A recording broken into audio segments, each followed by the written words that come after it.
Welcome back to another Blazing Trails virtual field trip.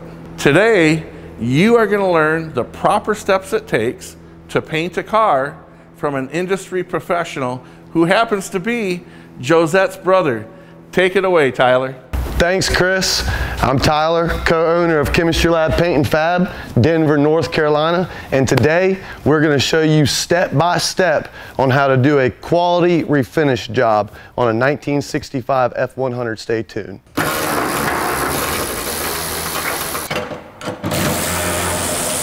So we got our tailgate off. This is a new reproduction tailgate from LMC Trucks. It's a really nice quality tailgate, but there's a few small spot welds all the way across here, probably 12 or 15 of them. So obviously it's a new tailgate, so there's not gonna be a lot of body work in it. But what we're gonna do, we're gonna take a 1-inch angle grinder with a small disc to get in this tight area, and we're gonna grind down the heads of all these small spot welds. So because this panel has previously been epoxy primed and 2K primed, we're gonna use a small piece of 80 grit. I like to rough up around my edges so that we have traction when we spread our glaze on it.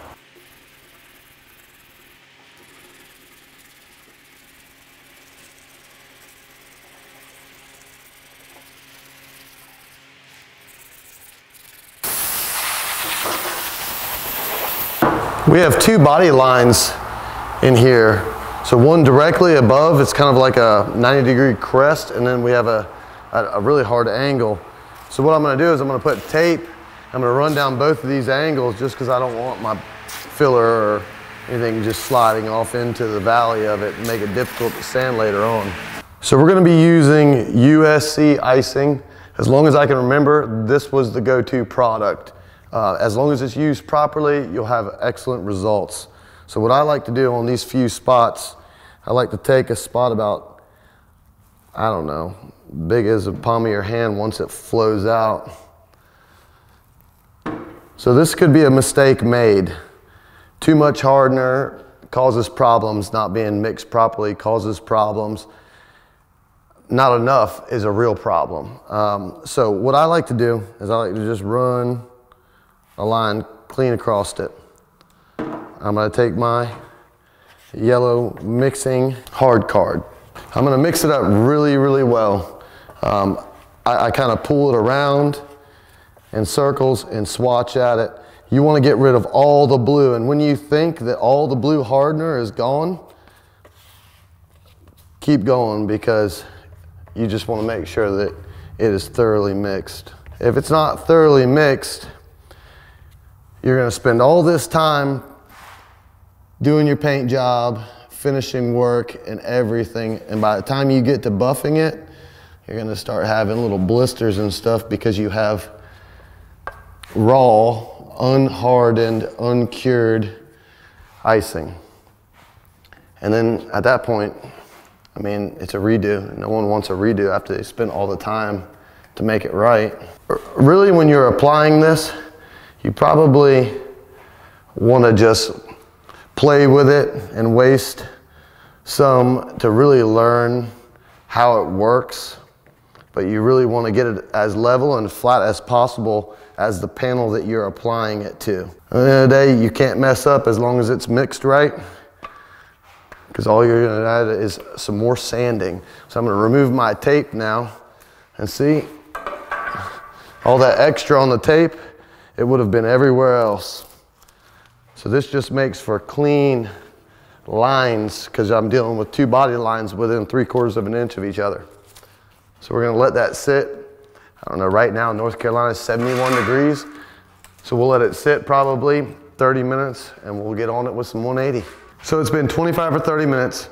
I can take my nail and I press in. This is how I see it, how hard it is and if it's ready. It is ready. I can't put any indentation in it with my fingernail.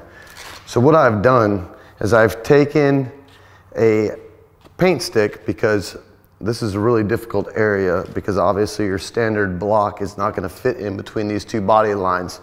So I've got 80 grit here. It's much coarser. It's going to take off a lot more material than 180, but I want you to start with 180. That's where you're going to learn. You're going to learn from physically blocking and learning to level this out properly because it takes more time. So what I'm gonna do now is I'm gonna take the block and I'm gonna try to use this edge to bring my surface down a little further, and then we're gonna use 180 to kind of finalize and finish it off. Now that I've knocked down the top of my glaze with 80 grit, I'm swapping over to 180. We wanna cut those coarse scratches out that I just put in it with the 80 grit. Again, I want you to start with 180 on a premium glaze like this. What I'm doing is knocking off all the excess that's on that top of that body line from where we remove the paint, or tape rather. So we chose glaze over body filler because it's such a small imperfection. Body filler tends to be on bigger areas. We chose to do icing because we're finishing this panel off right now. And again, it's a reproduction panel, so they tend to be almost perfect. So I've got DA paper on here. DA stands for dual action. The reason I like it over continuous paper sometimes is because I can use the edges of my block rather than just using this flat surface. And what I do is I just take it off and I kind of rotate it a little bit. Builds like this, we don't use any air tools to finish off any body work, paint work, primer. It's all done by hand. Well, we do it by hand because at that point you know that it's perfect. You can't register what an orbital DA or an air file is taking off when you're using it. You have no idea what it's taking off. So now that the panel's been finished off, we started with 80 grit. I kind of took it down. It just created less sanding for me. And it's taken years, so I want you to use 180. Take your time because it's been wiped one time and it's perfect. It's perfect. So now we're gonna prime it and we're gonna let it sit overnight. So we're gonna use a Matrix 2K primer on this job. It's very important that it's mixed properly. You don't want reactions. It's perfect weather for this product. We're gonna do 3 wet coats at 74 degrees with between 10 and 15 minutes per coat. Like I said again, mix it very, very well.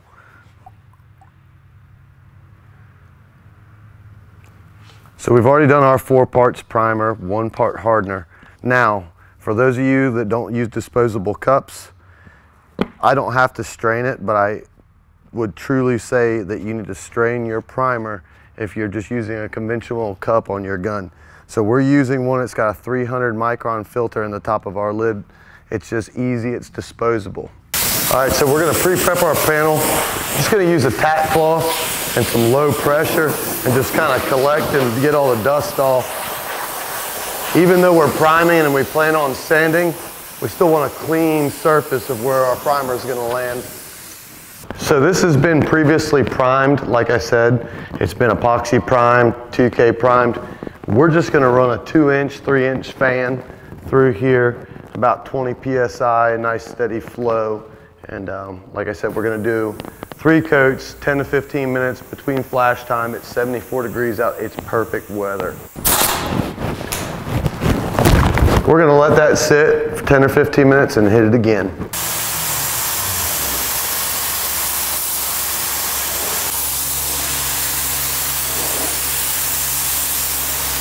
And we're back today. It's probably sat overnight for 12 to 13 hours. You guys missed it, I just guide coated it.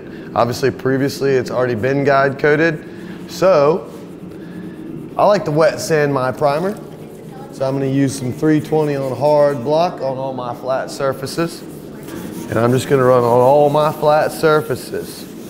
All right, so as we block, you start to notice that you're cutting all your guide coat off and it's leaving small indentations that are darker. Well, those are low spots. So that's what we're working to get out. So we're gonna sand and block this whole tailgate down until all of our low spots are left. And it's okay, we're gonna have to prime this thing one more time. They're not bad enough to have to use filler on. So my biggest advice on blocking my primer is to really just take your time, because right now, you know, you just want to make it right and as slick as you could possibly get it.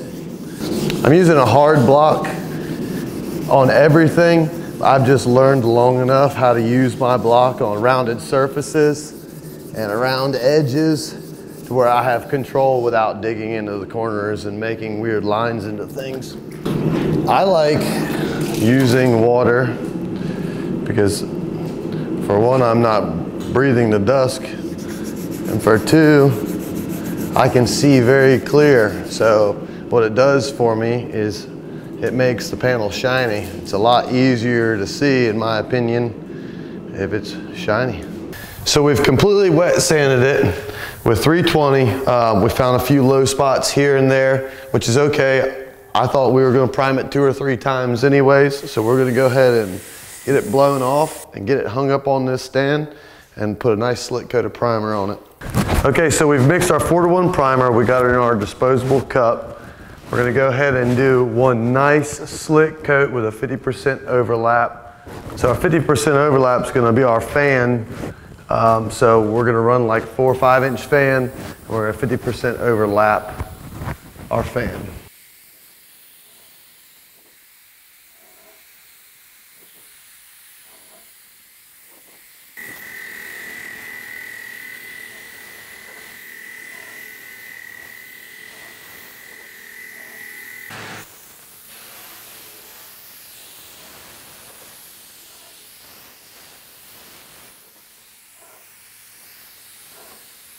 Okay, so we've taken our tailgate off. We went ahead and applied our guide coat. Now we're going to wet sand it again with 320. I'm going to use a hard block. Brandon's going to use a semi-soft hard block. And we're basically going to remove all the guide coat, and then we'll go in here and do fine detail around where the Ford is. As we're sanding our guide coat, we're trying to evenly take the primer down. So the guide coat is showing us where our high and low spots are as we work our surface and bring it down as flat as possible. That's why we're using blocks. Now that we got both sides of the tailgate sanded, we went ahead and went over it with some 600 grit too to kind of remove the 320 scratches. So now we're gonna get it cleaned up, dried off, and hung up. So now that we got our tailgate hung up, we're using some pre-paint cleaner. This is House of Colors. It's basically to remove fingerprints, oils. I mean, you name it, it gets on there. Let's clean it off.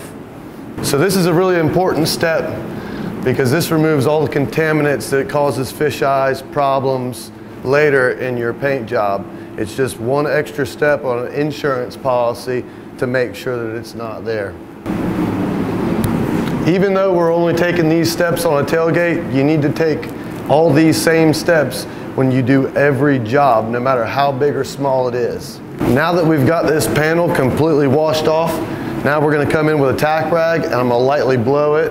What we're doing now is we're gonna collect all the lint, the dust, and get everything off the panel that may be left from the previous wash down.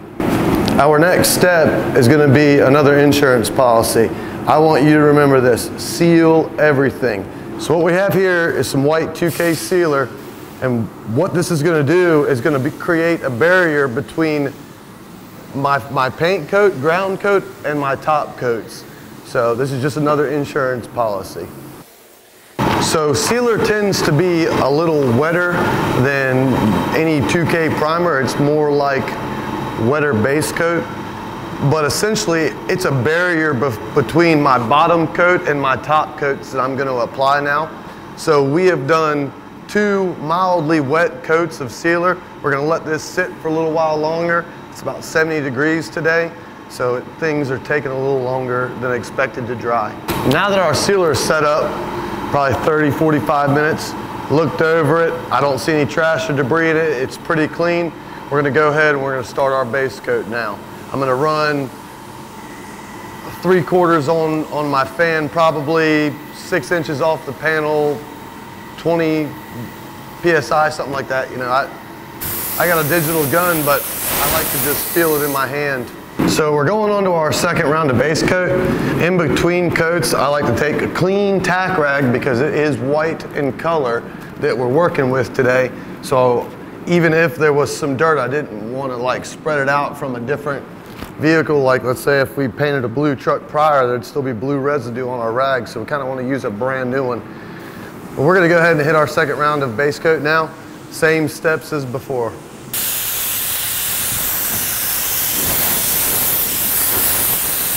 So we just tacked off our second round of base coat. We're gonna go ahead and do our third. The same mild wet coat, and it should be good and covered by then.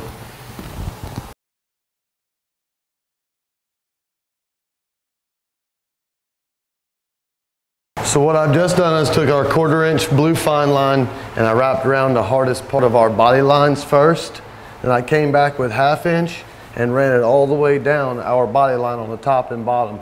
Now we're going to take some white paper and some 3M yellow tape and we're going to mask this entire thing off so we don't get any black overspray when we paint the inner panel of the tailgate. Okay, so now that we've got our panel completely masked off, I'm going to go ahead and just use our tack cloth and tack off the entire area that we're painting. We're going to paint it black.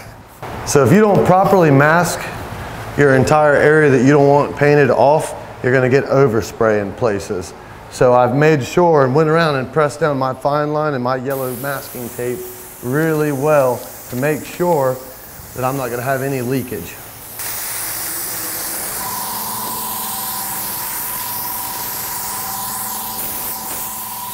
Okay, so we let our first coat of base sit for roughly 15-20 minutes. I'm just going to go around and make sure that my tape's still down because we're going to paint this one more time to make sure we have good color coverage. And we just want to make sure that all that tape's staying down for no leakage. So as we're untaping, I like to pull the paint or tape back rather so that it cuts the existing paint that has the 2 tapes attached, and also so it doesn't let it lift it once we go to pull that fine line off.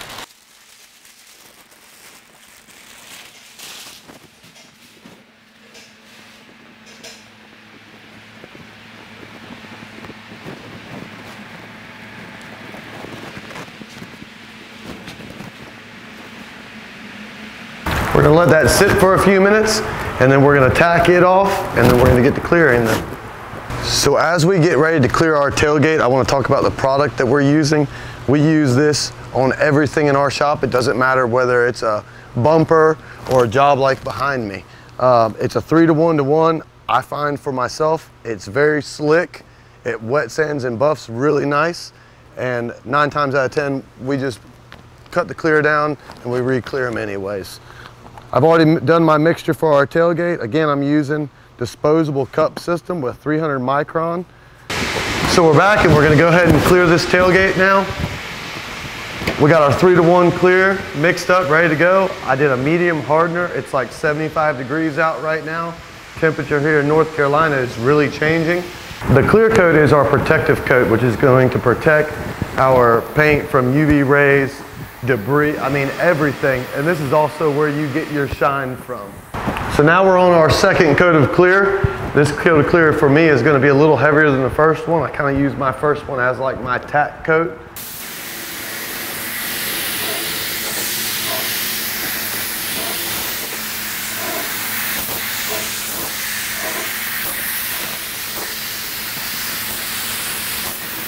So we're on our third and final clear coat now. This is our third coat, same clear, 3-to-1-to-1. We've been 12-15 minutes in between flash time on painting the panel. So far so good. So we're back after clearing this tailgate 3 times. I want to talk about exactly what we did to get this panel to where it's at right now. So obviously we started with a reproduction tailgate. And we went ahead and we DTM'd it, which is direct to metal, epoxy primed first, and then we went over that with a 2K 4-to-1 primer. Obviously we knew where some imperfections were, so we came in with a USC icing and hit every studded, welded spot on this entire filler panel right here. After that, we sanded it with 80 grit. I want you to use 180. Finished it off with 180, and we primed it again with a matrix 4:1. After we reprimed the tailgate, we blocked in this side with 320 and going back over it with 600 grit wet. We just like to do it wet because it's less on dust and you can see more of what you're doing and your paper stays cleaner.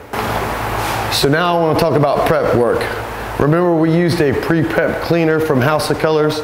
So what I left out, we cleaned this whole panel, this whole outside panel of the tailgate. We came back, we blew it off, we tacked it off.